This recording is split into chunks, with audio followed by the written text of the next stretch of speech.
Corridor বিষয়টা নিয়ে ভারত যে ভয়াবহ খেলা খেলিচ্ছে তা নিয়ে আমি গত এপিসোডে কিছুটা আলোচনা করেছি। ভারতীয় চোরদের ষড়যন্ত্র যে কত ভয়ঙ্কর তা আজ আরো বিস্তারিত আলাপ করব। আপনারা জানেন যে 2016 সালের অক্টোবর থেকে রাখাইন রাজ্যের রাখাইন সম্প্রদায়ের সহায়তায় মায়ানমারের বাহিনী রোহিঙ্গাদের বিরুদ্ধে জাতিগত নিধনের মানবতা বিরোধী অপারেশন চালায়। এই জাতিগত নিধনের পেছনে উদ্দেশ্য ছিল রাখাইন রাজ্যের সিতোয়ে বন্দর থেকে শুরু কইরা উত্তর রাখাইনের বুথিডং অঞ্চল পর্যন্ত মুসলিম ধর্মাবলম্বী রোহিঙ্গাদের চিরতরে বাংলাদেশে বিতাড়িত করা, যাতে কইরা ভারতের কালাদান মাল্টি মডাল ট্রানজিট করিডোরের জন্য জায়গা খালি করা যায়। কোথাও কোনো উন্নয়ন প্রকল্প হইলে সেই প্রকল্পের আশেপাশের জায়গার দাম বাড়ে, আপনারা জানেন। অনেক জমি অধিগ্রহণ করতে হয় সরকারকে, এটাও আপনারা জানেন। কোথাও থেকে রাস্তা গেলে, রেল গেলে জমি অধিগ্রহণ করে সরকার বা ওই কোম্পানি, এতে অনেক টাকা দিতে হয় সরকারকে বা ওই কোম্পানিকে। যদি একেবারে উচ্ছেদ করে দেওয়া যায় তাহলে ক্ষতিপূরণের টাকা বেঁচে যায় আর কি। আর আশেপাশের জমির তো দাম বাড়েই, আপনারা জানেন। আপনারা পদ্মা ব্রিজের কথাই ধরেন না কেন। যাই হোক, এই মানবতা বিরোধী অভিযানের ফলে বিশাল সংখ্যক রোহিঙ্গা বাংলাদেশে আসতে বাধ্য হয়। এরপরে শুরু হয় আর এক নতুন অধ্যায়। 2023 সালে রাখাইন সম্প্রদায়ের বাহিনী আরাকান আর্মির সাথে মায়ানমার বাহিনীর ব্যাপক যুদ্ধ শুরু হয় এবং এর ফলে 2024 সালে সেপ্টেম্বর পর্যন্ত 1 লাখেরও অধিক রোহিঙ্গা আবারও বাংলাদেশে প্রবেশ করে। বর্তমানে বাংলাদেশে রোহিঙ্গা শরণার্থীদের সংখ্যা দাঁড়াইছে 12 লাখের বেশি। আচ্ছা, আপনারা কি জানেন যে রোহিঙ্গাদের মায়ানমারে প্রত্যাবাসনের বিষয়ে পতিত আওয়ামী লীগ সরকার কোন ধরনের বাস্তবিক পদক্ষেপ নেয়নি? এর মূল কারণ হইতেছে দিল্লি দেশে হাসিনা সরকার ভারতের স্বার্থ রক্ষা করছে। রোহিঙ্গারা ফিরে না আসুক, এটাই তো ইন্ডিয়া চায়। কারণ রোহিঙ্গাদের তারা যে কালাদান প্রজেক্ট করতেছে সেইখানে তো রোহিঙ্গাদের জমির উপরে সে স্থাপনা করেছে। রোহিঙ্গারা ফিরে গেলে সে করবেটা কি? তার প্রজেক্টের জায়গা তো ছেড়ে দিতে হবে। 2017 সালে খুনি হাসিনার সরকার মায়ানমারের সাথে একটা লোক দেখানো চুক্তি করে, যা ছিল বাংলাদেশের স্বার্থ বিরোধী। ওই চুক্তি আলোচনার টেবিলে মায়ানমারে ওই সময়ের নিযুক্ত বাংলাদেশের রাষ্ট্রদূত তদানীন্তন পররাষ্ট্রমন্ত্রী মাহমুদ আলীকে উদ্দেশ্য করে বলছিল যে আপনি মন্ত্রী হইতে পারেন, কিন্তু রাষ্ট্রদূত হিসেবে আমি প্লেনিপটেনশিয়ারি। দেশের স্বার্থ বিরোধী কোন ধারা থাকলে সেই চুক্তিতে স্বাক্ষর করতে দেব না, স্বাক্ষর করতে দেয়নি। এরপর কিছুটা ঘষা মাজা করলেও চুক্তির দুর্বলতা কাটানো যায়নি। এতে বাংলাদেশের শরণার্থী হিসেবে অবস্থানরত রোহিঙ্গাদের কারা কারা মায়ানমার থেকে আসছে তার ভেরিফিকেশন মায়ানমার সরকারের হাতেই ন্যস্ত হয়। এই চুক্তি স্বাক্ষরের পর হাসিনা সরকার কয়েক দফায় 8 লক্ষ রোহিঙ্গাদের একটা তালিকা মায়ানমার সরকারকে ভেরিফিকেশনের জন্য দেয়। কিন্তু চুক্তিতে সম্পাদনের পরে দীর্ঘ 7 বছর ধরে হাসিনা সরকার একজন রোহিঙ্গার ভেরিফিকেশনও আদায় করতে পারে নাই। আগেই বলছি, হাসিনা সরকার রোহিঙ্গাদের মায়ানমারে প্রত্যাবর্তনের বিষয়ে কোনো দৃশ্যমান প্রচেষ্টা গ্রহণ করেনি, করবেও না। শেখ রেহানা তার বোন হাসিনার উদ্দেশ্যে নাকি বলেছিল যে সে নাকি 16 কোটি বাংলাদেশিদের খাওয়াইতেছে, ভাত খাওয়াইতেছে। সুতরাং কয়েক লাখ রোহিঙ্গাদের খাওয়ানোটা তার জন্য কোনো ব্যাপারই না। শুনেন, বিশেষ করে আমার ছোট বোন, ও আমাকে বলল যে তুমি 16 কোটি মানুষকে ভাত খাওয়াও, তুমি কি আর কয়েক লক্ষ লোককে খাওয়া দিতে পারবে না? আর কয়েক লক্ষ লোককে খাবার দিতে পারবে না? এটা আমার ছোট বোন রেহানা, ওরই কথা। হাসিনার এই বাগাড়ম্বরের ফলে আন্তর্জাতিক মহলে ধারণা হয় যে রোহিঙ্গারা আর ফিরে যাবে না এবং রোহিঙ্গাদের বাংলাদেশে থাকার ব্যাপারে বাংলাদেশ সরকারের কোনো আপত্তি নাই, তারা থেকে যাবে বাংলাদেশে। প্রত্যাবর্তনের বিষয়ে হাসিনা সরকারের এই ভূমিকায় আন্তর্জাতিক এজেন্ডায় রোহিঙ্গা ইস্যুটা ঝরে পড়তে থাকে। বাংলাদেশে এ নিয়ে আলোচনা প্রায় বিলীন হয়ে আসে। বিষয়টা দেশে বিদেশে প্রায় মৃত অবস্থায় চলে যায়। ইতিমধ্যে রোহিঙ্গা শরণার্থী শিবিরকে কেন্দ্র করে গড়ে ওঠে আর এক ভয়ঙ্কর খেলা। কি সেই খেলা? গড়ে ওঠে এক বিশাল ইয়াবা চোরাচালান বাণিজ্য। অনেকের ধারণা এই বাণিজ্য থেকে প্রত্যেক বছরে মোট উপার্জন হয় 500 মিলিয়ন মার্কিন ডলার। এই বাণিজ্যে ঢুকে পড়ে আওয়ামী দুর্বৃত্তরা। এর ফলে দেশের যুব সম্প্রদায়ের একটা উল্লেখযোগ্য অংশ মাদকাসক্ত হয়ে পড়ে। ইয়াবা সাম্রাজ্যের নেতা হিসেবে উঠে আসে কক্সবাজারের এমপি ইয়াবা বদির নাম। শোনা যায় ওবায়দুল কাদেরের গাড়িতে ইয়াবা পাঠাইতো বদি, যেন পুলিশ না ধরে আর কি। শুনেন, এটার একটা রিপোর্ট হয়েছে আমার দেশে। এদিকে বদির মূল মদতদাতা ছিলেন ওবায়দুল কাদের। ক্ষমতায় থাকতে 2 মাসে একবার বিভিন্ন প্রোগ্রামের অজুহাতে কক্সবাজারে যেতেন তিনি। অনির্ধারিত সফরে তিনি চলে যেতেন টেকনাফেও, উঠতেন বদির ডেরায়। কক্সবাজার সফরের সময় সড়ক পথকেই বেছে নিতেন তিনি। যে কটি গাড়ি নিয়ে তিনি কক্সবাজারে যেতেন ফেরার সময় তার বহরে আরো 4-5টি গাড়ি বেশি যুক্ত হতো। এসব গাড়িতে বদির ইয়াবার চালান নিরাপদে ঢাকায় নেওয়া হতো। ওবায়দুল কাদের প্রায় কিন্তু যাইতো ওইদিকে গাড়ি নিয়ে, ইয়াবা বাণিজ্যের টাকা ভাগ শেখ হাসিনার হাত পর্যন্ত পৌঁছাইতো। একদিন ভোরে উঠে আমরা হঠাৎ করে আবিষ্কার করি ইয়াবা সাম্রাজ্যের পুলিশের প্রদীপ, আর লিয়াকতের হাতে খুন হয় মেজর সিনহা। সুতরাং বুঝতেই পারতেছেন, হাসিনা ক্ষমতায় থাকলে রোহিঙ্গারা মায়ানমারে তাদের বাপদাতার ভিটায় আর কোনোদিন ফিরে যেতে পারতো না। প্রফেসর ইউনূসের অন্তর্বর্তীকালীন সরকার প্রতিষ্ঠিত হওয়ার পর গত 9 মাসে রোহিঙ্গা সংক্রান্ত কার্যক্রমে মৌলিক পরিবর্তন হয়েছে। আপনারাও সেটা লক্ষ্য করছেন। কি সেটা? 3টা গুরুত্বপূর্ণ পরিবর্তন হয়েছে। প্রথমত, দায়িত্ব গ্রহণের পরপরই গত সেপ্টেম্বরে জাতিসংঘ সাধারণ অধিবেশনে রোহিঙ্গা প্রসঙ্গটি তুলে আনেন প্রফেসর ইউনূস এবং বিশ্ব সম্প্রদায়কে রোহিঙ্গা বিষয়ে একটা আন্তর্জাতিক সম্মেলন আয়োজন করার আহ্বান জানান। জাতিসংঘ এতে তাৎক্ষণিকভাবে সাড়া দেন। জাতিসংঘের সকল সদস্য সর্বসম্মতিক্রমে এ বিষয়ে একটা উচ্চ পর্যায়ের আন্তর্জাতিক সম্মেলন আয়োজনের সিদ্ধান্ত নেয়। একটা জাতিগোষ্ঠীর বিষয়ে পূর্ণাঙ্গ জাতিসংঘ সম্মেলনের সিদ্ধান্ত অত্যন্ত বিরল একটা ঘটনা। প্রফেসর ইউনূসের এই একটা পদক্ষেপের কারণে গণখুনি হাসিনার হাতে চরমভাবে অবহেলিত রোহিঙ্গা ইস্যুটা এভাবেই আন্তর্জাতিক এজেন্ডার একেবারে শীর্ষ একটা স্থানে উঠে আসে। দ্বিতীয়ত যে বিষয়টা হলো, একই সাথে অন্তর্বর্তীকালীন সরকার রোহিঙ্গা সমস্যার প্রকৃত সমাধান যে রোহিঙ্গাদের মায়ানমারে প্রত্যাবর্ষণ বা রিপাট্রিয়েশন, সে সম্পর্কে আন্তর্জাতিক ঐক্যমত গঠনেও সক্ষম হয়। এর একটা বড় নিদর্শন ছিল গত মার্চে জাতিসংঘ মহাসচিবের পরিষ্কার উচ্চারণ যে প্রত্যাবর্ষণই রোহিঙ্গা সমস্যার একমাত্র সমাধান। তৃতীয় যে বিষয়টা হলো, প্রত্যাবর্ষণ যাতে বাস্তবায়িত হয় তার প্রাথমিক পদক্ষেপটাও অন্তর্বর্তীকালীন সরকার গ্রহণ করতে সক্ষম হয়েছে। গত এপ্রিল মাসে ব্যাংককে বিমস্টেক সম্মেলনের সাইডলাইনে মায়ানমার সরকার সর্বপ্রথম 1,80,000 রোহিঙ্গাদের প্রত্যাবর্ষণের যোগ্য বলে ক্লিয়ারেন্স দিছে। মায়ানমারের পররাষ্ট্রমন্ত্রী এবং বাংলাদেশের রোহিঙ্গা বিষয়ক হাই রিপ্রেজেন্টেটিভ যৌথভাবে ক্লিয়ারেন্সের সিদ্ধান্তটি জানান। একই সাথে বাকি রোহিঙ্গাদের ক্লিয়ারেন্স প্রক্রিয়াটা ত্বরান্বিত করার প্রতিশ্রুতি দিল মায়ানমার। এটা ছিল একটা অসাধারণ অর্জন। এর আগে পর্যন্ত প্রত্যাবর্ষণ ছিল একটা থিওরিটিক্যাল ব্যাপার, কাগজে কলমে। এই প্রথম একটা বাস্তব সংখ্যা আদায় করতে পারলো বাংলাদেশ, যাদেরকে মায়ানমার নিতে রাজি হইল। কেউ কেউ প্রশ্ন তুলছে, মায়ানমারের এই 1,80,000 রোহিঙ্গার ক্লিয়ারেন্স দিলেও তারা কি ফেরত যেতে পারবে? পারবে না, কারণ রাখাইন রাজ্যের 90% এখন আরাকান আর্মির অধীনে, এখন সেখানে যুদ্ধ চলতেছে। কিন্তু বিষয়টা কি একটু বুঝে দেখি। কথা সত্য, তারা এখন ফিরে যেতে পারবে না। আরাকান আর্মি রোহিঙ্গা অধ্যুষিত অঞ্চলগুলো তাদের নিয়ন্ত্রণে রাখলেও এটা আমাদের মনে রাখতে হবে যে একটা সাকসেসর অ্যাডমিনিস্ট্রেশন হিসেবে বাংলাদেশ মায়ানমারের মধ্যেকার 2017 সালের চুক্তি মানতেও তারা বাধ্য। আন্তর্জাতিক আইন তাই বলে। আরাকান আর্মিও সেটা জানে। জাতিসংঘের মহাসচিব আরাকান আর্মিকে পরিষ্কার জানাই দিচ্ছেন যে তাকে আন্তর্জাতিক আইন মেনে চলতে হবে। এ কারণে আরাকান আর্মিও বলেনি বা বলতে পারেনি যে এই 1,80,000 রোহিঙ্গা তারা ফেরত নেবে না, কারণ সেটা হবে আন্তর্জাতিক আইনের খেলাফ। যে কোনো নতুন রাষ্ট্র যখন তৈরি হয়, বিদ্রোহীরা তারা জাতিসংঘের এই বিষয়টাকে মনে রাখে, কারণ জাতিসংঘে তাকে ঢুকতে হবে এক সময়। সুতরাং আজকে হোক কালকে হোক রোহিঙ্গারা মায়ানমারে ফেরত যাবেনি। রোহিঙ্গাদের মায়ানমারে প্রত্যাবর্ষণের দরজাটা এমন ভাবে খুলে যাবে, সেটা কালাদান মাল্টি মডাল ট্রানজিট প্রকল্পের নির্মাণকারী ভারত আগে থেকে ধারণা করতে পারেনি। ওদের মাথায় বাজ ভেঙে পড়লো। কালাদান প্রজেক্টের নিরাপত্তা বিধান করার জন্য এর আশেপাশে মুসলিমদের বসতি যাতে না থাকতে পারে, সেই লক্ষ্যেই জাতিগত নিধনের আয়োজন করে বাংলাদেশে ঢুকায় দেওয়া হয়েছিল 12 লাখ রোহিঙ্গাকে। তারা আবার ফিরে আসবে, সেটা ভারতের পক্ষে কিছুতেই মেনে নেওয়া সম্ভব না। সুতরাং রোহিঙ্গা প্রত্যাবর্ষণের প্রক্রিয়াটা ভেস্তে দেওয়ার জন্য অপপ্রচারের উদ্দেশ্যে মাঠে নামালো সে তার এক লেসপেন্সারকে। কে সে? চন্দন নন্দী এবং তার সাঙ্গপাঙ্গরা। আমি আগের এপিসোডে বলছি যে এই চন্দন নন্দী বাংলাদেশে ভারতীয় রয়ের সাবেক কর্মকর্তার পুত্র। নর্থ ইস্ট নিউজ নামে এক প্রোপাগান্ডা পোর্টাল থেকে চন্দন নন্দী এই ডিসইনফরমেশন ক্যাম্পেইন শুরু করে। 15 এপ্রিল সে তার প্রথম প্রোপাগান্ডা পিস প্রকাশ করে, যেখানে সে বলে বাংলাদেশ নাকি মায়ানমারে আমেরিকার পক্ষে প্রক্সি যুদ্ধ করার জন্য রাখাইনে মানবিক সাহায্যের নামে একটা সামরিক করিডোর তৈরি করছে। দেখেন, রাখাইন রাজ্যের বিষয়ে আমরা এই প্রথম করিডোর শব্দটা ব্যবহৃত হতে দেখলাম।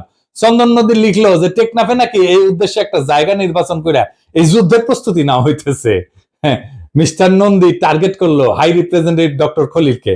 প্রবল মিথ্যাচারের আশ্রয় নিয়ে এসে বলল তিনি নাকি আমেরিকান নাগরিক এবং আমেরিকার পক্ষে তিনি মানবিক করিডোরের উসিলায় এই প্রক্সি যুদ্ধ অর্গানাইজ করতেছে। রয়ের বাংলাদেশের স্টেশনশিপের পুত্র নন্দী দাবি করলো এই যুদ্ধের উদ্দেশ্য হচ্ছে মায়ানমার থেকে রাখাইন রাজ্যকে বিচ্ছিন্ন করা, যাতে ওই রাজ্যের সকল সম্পদ আমেরিকা লুটে পুটে খেতে পারে। চন্দন নন্দীর এই কল্পকাহিনীর পুরাটাই ছিল মিথ্যা এবং কল্পিত ঘটনা বর্ণনা করে বাংলাদেশের জনগণের মধ্যে ব্যাপক বিভ্রান্তি সৃষ্টি করা। সে তিনটা বিষয় ব্যবহার করছে বিভ্রান্তি সৃষ্টি করার জন্য। খুব চালাক মাল সে, বাংলাদেশের জনগণের সেন্টিমেন্টকে কাজে লাগানোর জন্য। প্রথমটা হচ্ছে বাংলাদেশের সার্বভৌমত্বের প্রশ্নে আমাদের স্পর্শকাতরতা আছে। সার্বভৌমত্বের প্রশ্নে আমরা এক কাট্টা হইয়া যাই, আমরা এটা কোনোদিন মাইনা নিই না সার্বভৌমত্ব যদি লঙ্ঘিত হয়। জুলাই বিপ্লবের একটা প্রধান উদ্দেশ্যই ছিল ভারতের কাছে প্রায় হারায় যাওয়া আমাদের সার্বভৌমত্ব পুনরুদ্ধার করা। দ্বিতীয়টা হচ্ছে বিভিন্ন মুসলিম দেশে আমেরিকার যুদ্ধের বিরুদ্ধে বাংলাদেশের জনগণের তীব্র নেতিবাচক মনোভাব। রাখাইনে করিডোর দিয়া বাংলাদেশের সার্বভৌমত্ব নষ্ট করা হচ্ছে এবং বাংলাদেশকে জড়ানো হচ্ছে আমেরিকার একটা প্রক্সি যুদ্ধে। চন্দন নন্দীর এই ন্যারেটিভ বাংলাদেশের অনেকেই খেয়ে ফেললো। খুব চালাক মাল। বিএনপি খাইছে, বামেরা তো খাওয়ার জন্য রেডি, আওয়ামী লীগ তো খেয়ে বসে আছে, আর্মি চিফও খাইছে। আর্মি চিফের অভিনন্দন, সে ইন্ডিয়ার চ্যানেলে পালকি শর্মার কাছ থেকে প্রো ইন্ডিয়ান সার্টিফিকেট পেয়েছে, শুনেন। But the army chief is against it. He is seen as a pro-India officer. এইবার বুঝেছেন তো সব রসুনের কেন এক জায়গায়। চন্দন নন্দী, বিএনপি, ওয়াকার, বাম, আওয়ামী লীগ এই সবগুলা ইন্ডিয়ান হারবাল খাওয়া মাল। ইন্ডিয়া ওই পার থেকে হুক্কা হুয়া করে সিক্কুর পারে আর একসাথে এগুলা ক্যা হুয়া ক্যা হুয়া ক্যা হুয়া করে, শুনেন ইনকা কইয়া।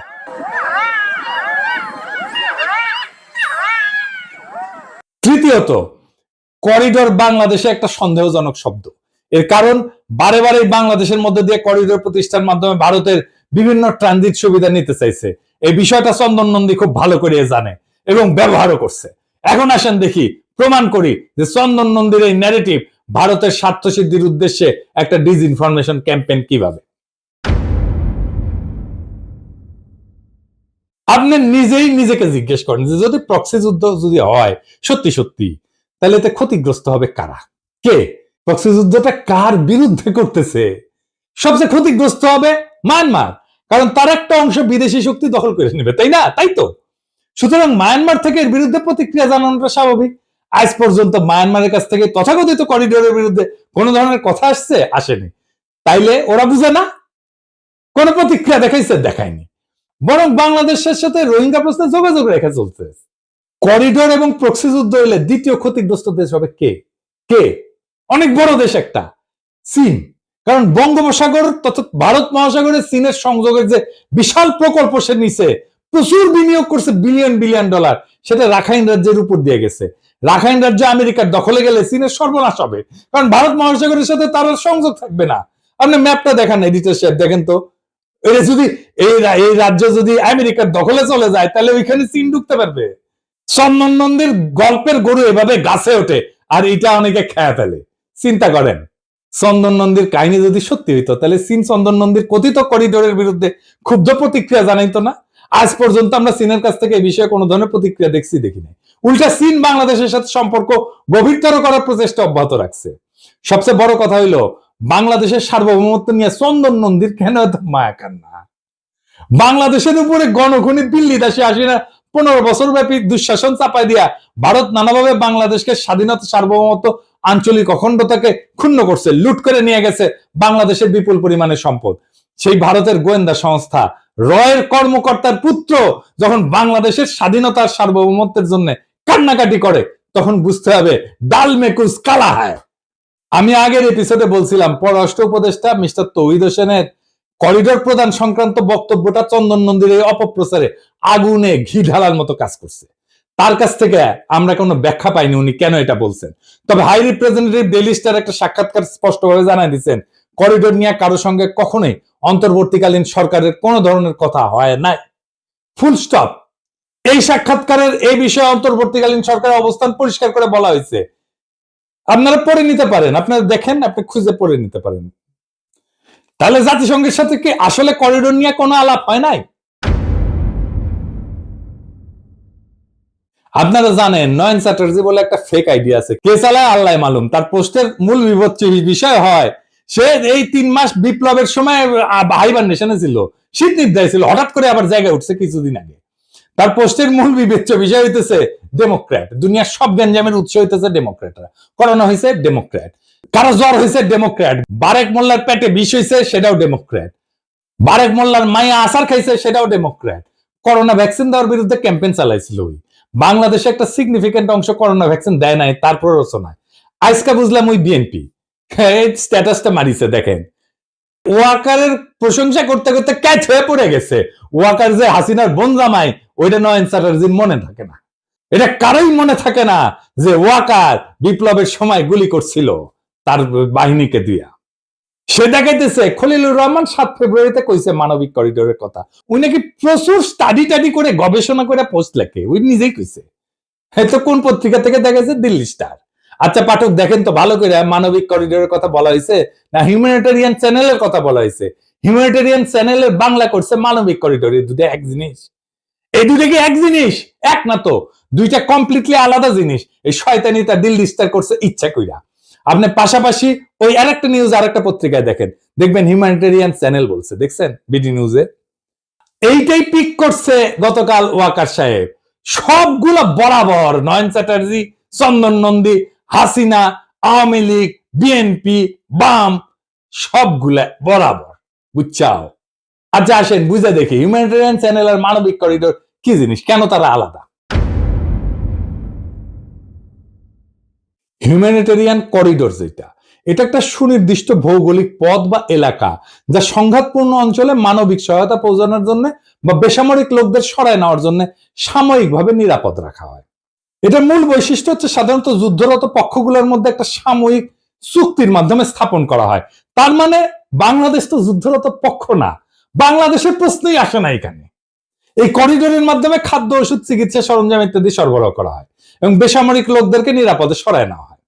যেমন এটা সিরিয়ায় হয়েছে, ইউক্রেন হয়েছে, গাজায় হয়েছে, এই ধরনের করিডোর ব্যবহার করা হয়েছে। হিউম্যানিটেরিয়ান চ্যানেলটা কি? এইটা একটা প্রশাসনিক বা আর্থিক প্রক্রিয়া, সিস্টেম। এটা কোনো ফিজিক্যাল জিনিস না যা আন্তর্জাতিক নিষেধাজ্ঞা বা অবরোধের মধ্যে মানবিক সহায়তা পৌঁছানোর জন্য নির্দিষ্ট আর্থিক লেনদেনের পথ তৈরি করে। এটা আর্থিক লেনদেন, এটা মানুষ না, অস্ত্র না, যন্ত্র না। মূল বৈশিষ্ট্য কি? এই চ্যানেলের মাধ্যমে খাদ্য, ওষুধ, চিকিৎসা সরঞ্জাম ইত্যাদি সরবরাহের জন্য আর্থিক লেনদেনের অনুমোদন দেওয়া হয় রে ভাই।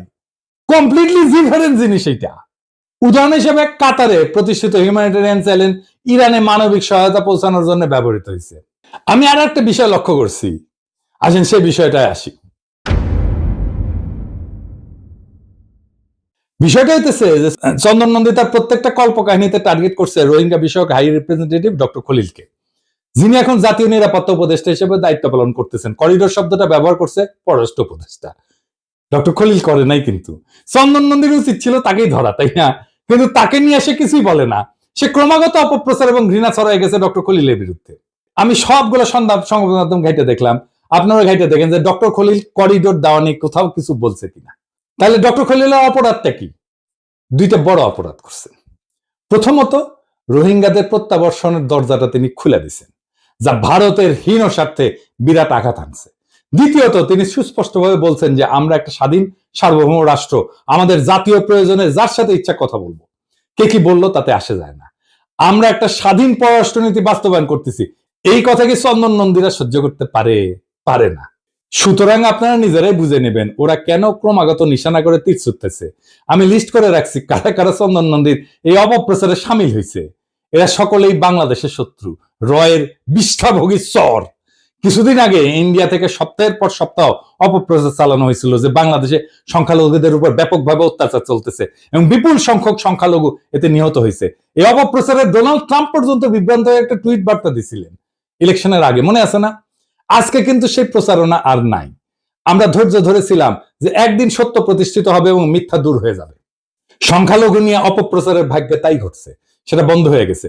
করিডোর নিয়ে অপপ্রচারের ক্ষেত্রেও কিছুকালের মধ্যে এটা সকলের কাছে পরিষ্কার হবে যে পুরাটাই ছিল রয়ের সাজানো একটা ভয়াবহ মিথ্যাচার। আমাদের কেবল একটু ধৈর্য ধরে থাকতে হবে। তবে আপনারা নিশ্চিন্ত থাকতে পারেন, বাংলাদেশ যদি ভারতের কাছে আত্মসমর্পণ না করে তাহলে আগামী দিনগুলোতে এই ধরনের অপপ্রচার চলতেই থাকবে।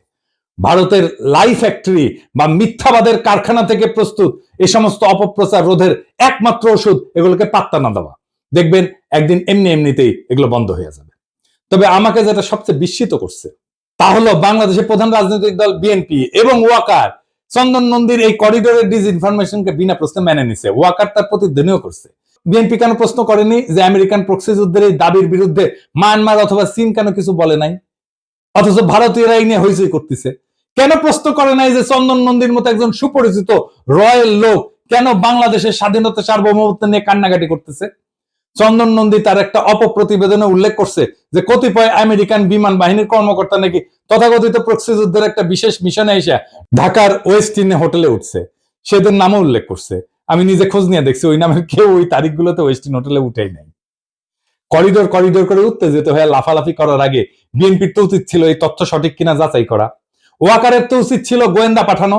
আমি হাজার হাজার মাইল দূর থেকে সহজে যে কাজটা করতে পারলাম, আর লাখ লাখ নেতা কর্মী থাকা সত্ত্বেও, গন্ডায় গন্ডায় গোয়েন্দা থাকা সত্ত্বেও বিএনপি কি ঢাকায় বসে সেই কাজটা করতে পারতো না? ওয়াকার কি ঢাকায় বসে সেই কাজটা করতে পারতো না?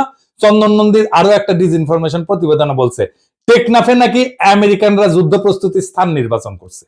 টেকনাফে কি বিএনপির কোন নেতা কর্মী নাই নাকি সবাই মরে গেছে? তাদের মাধ্যমে কি বিএনপি অপতথ্যটা যাচাই করতে পারতো না? ওয়াকার কি যাচাই করতে পারতো না টেকনাফে আর্মি নাই? তাইলে আমাদের ধরে নিতে হবে হয় বিএনপি দেশ পরিচালনার অযোগ্য একটা অপদার্থ দল, অথবা ওয়াকার নিজেই বুঝে না কেমনে সত্য খুঁজে নিতে হয়, অথবা তারা স্বেচ্ছায় চন্দন নন্দীর অপপ্রচারে ইন্ধন যোগাচ্ছে। তারা কেন এই কাজটা করলো তার সদুত্তর বিএনপিকে দিতেই হবে। তা না হলে আমরা ধরে নিব বিএনপি ক্ষমতায় গেলে রোহিঙ্গা প্রশ্নে দিল্লি দাসী হাসিনার পথ ধরে হাঁটবে। তারা নিজেরাও রোহিঙ্গা সমস্যার সমাধান করার চেষ্টা করবে না, অন্তর্বর্তীকালীন সরকারকেও তা করতে দেবে না। ভারতের কালাদান মাল্টি মডেল ট্রানজিট প্রকল্প যাতে নির্বিঘ্নে পরিচালিত হতে পারে সে উদ্দেশ্যে তারা রোহিঙ্গাদের রাখাইনে ফিরে যেতে না দিয়া ভারতের হীন স্বার্থ রক্ষা করবে। এই বিএনপি কি তাহলে আমি 2.0? আমরা আরো ধরে নেব কক্সবাজারের পুরাতন বদির বদলে বিএনপি ক্ষমতা পাইলে নতুন একজন বদিকে মাদক সম্রাট হিসাবে অধিষ্ঠিত করবে।